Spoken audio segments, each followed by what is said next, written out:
Welcome to another episode of Monster Monday from the Ready to Die channel. This series explores the design of a creature I have built for Pathfinder 2nd Edition.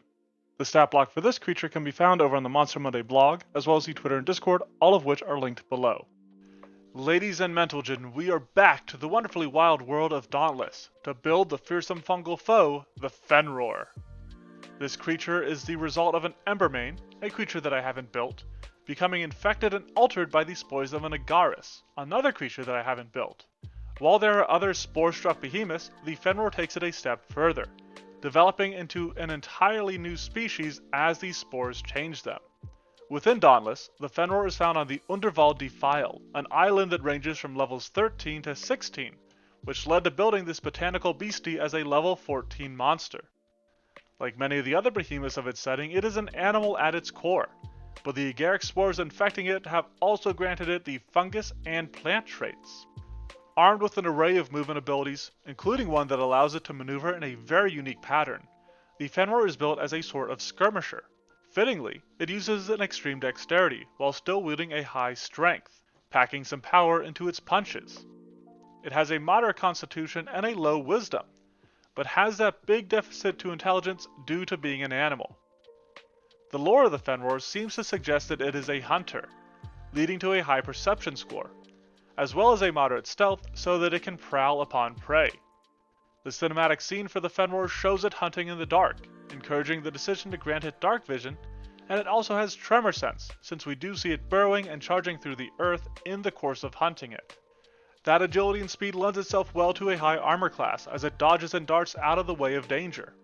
I also initially designed it with a moderate pool of hit points, but after the test where it took some really heavy hits and kept going, I was worried that the Fenroar had a bit too much going on pretty much everywhere. A lower pool of hit points felt like a better fit for it given other aspects of its kit, though I went for a more in-between of low and moderate. As a skirmisher, the Fenroar will be using a high reflex, and while it initially fell to the spores, they now exist within symbiosis, bolstering it to using a moderate fortitude. As an animal, its will ends up being its weak point here, though my test subjects never really exploited that. They instead got lucky targeting its fortitude. Within the game of Dauntless, the Fenroar is categorized as a terra creature, which leads to the use of a resistance to earth effects and a weakness to electricity. When it comes to offense, the Fenroar uses a high attack bonus for its claws and jaws, which respectively have a moderate and high damage value. The Agile trait compensates the former for its lower damage, while its jaws only have the Deadly trait, something that only comes up when it can land a crit. Then, for its thorn-covered tail, which has increased reach, it uses a moderate attack bonus while dealing extreme damage. This offensive capability was a deciding factor in lowering the Fenroar's hit points. I felt that it was too offensively powerful to still have such a considerable pool of hit points, and I liked the weight that it was punching in at. The spores infusing the Fenroar have deeply tied it to the earth, and it demonstrates this with a pair of primal innate spells.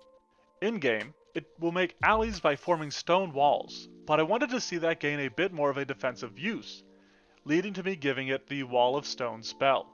But for when it slams those walls together, I wanted to do something a little more unique than just a line of damage.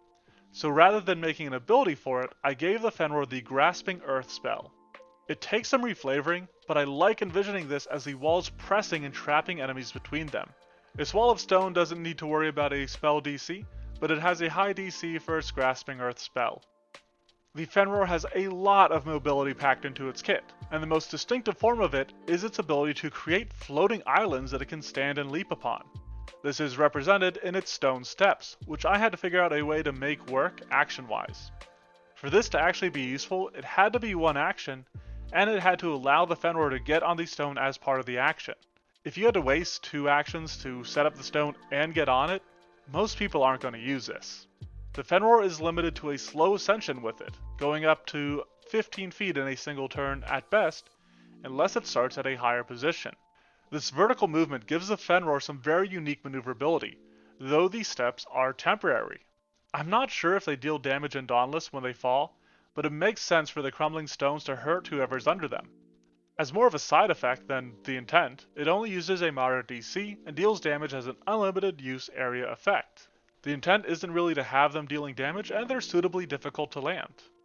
But once this truffle terror has claimed the high ground, it can use its advantageous pounce, combining movement with a mauling enhanced by its falling. Since this ability is a fantastic way to cheat the action economy, while dishing out some heavy strikes, it is limited by the flourish trait, so that it can't actually stride and strike 3 times in a round. It already has plenty of other maneuverability to mix in with this. For example, it still has its surge through stone, which deals a tiny bit less than unlimited use area damage at a high DC. This ability is designed similarly to the Nightmare's Flaming Gallop, but involves the Fenroar diving through the earth, causing the ground to roil and rocks to fly up through its passage. This gives the Fenroar 2 abilities that inflict damage while also allowing it to move. During the test, this felt fine, but I could see this getting to be a bit much if the players can't find a way to lock it down. Its Rising Earth is a pretty standard area effect that deals limited damage at a high DC. It has the added effect of the crashing rocks potentially stunning foes if they critically fail their save. But I want to give a quick mention of something that came up in the test of this. Design-wise, this is based on the Fenroar blasting vents of rock into the air, and my intent was for it to hit creatures in the air. However, when we were playing, I kind of forgot this, and so when an enemy was flying over it, and I put out this cone, I didn't make a mention of it to them. But if this is actually a cone, in theory, it should be going into the air. I've never really thought about that, but let me know your thoughts. Let me know if you think it should, or if I'm just completely off base with that. Finally, I wanted to represent the spores infecting the Fenroar in a way that isn't shown within the game, which led to the use of Spore Burst. This causes it to release a pocket of spores when struck that attempt to overtake a creature with a moderate will save.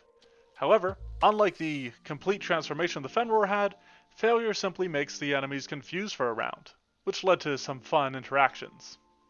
For the Fenroar's gear, I was attempting to make something based off of the Stunning Vigor ability provided by its armor.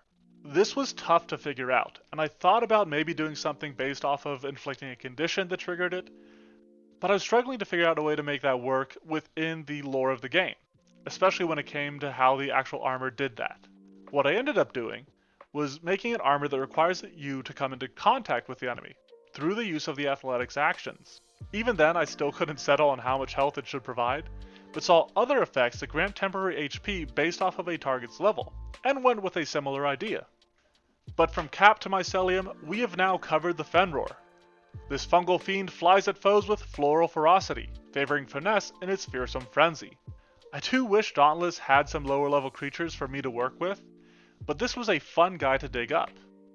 Their power to control the earth might see them allied with elementals, or their ability to ascend could see them attacking flying vehicles, such as airships, turning a safe cruise through the skies into a surprising scramble for survival. Let me know what you think of this creature, and what others you'd like to see in a comment. If you want to see past monsters I've built, or even the stat blocks on other versions of this monster, check out the Monster Monday blog or Twitter, linked below. Thanks for watching, and have a monstrous Monday.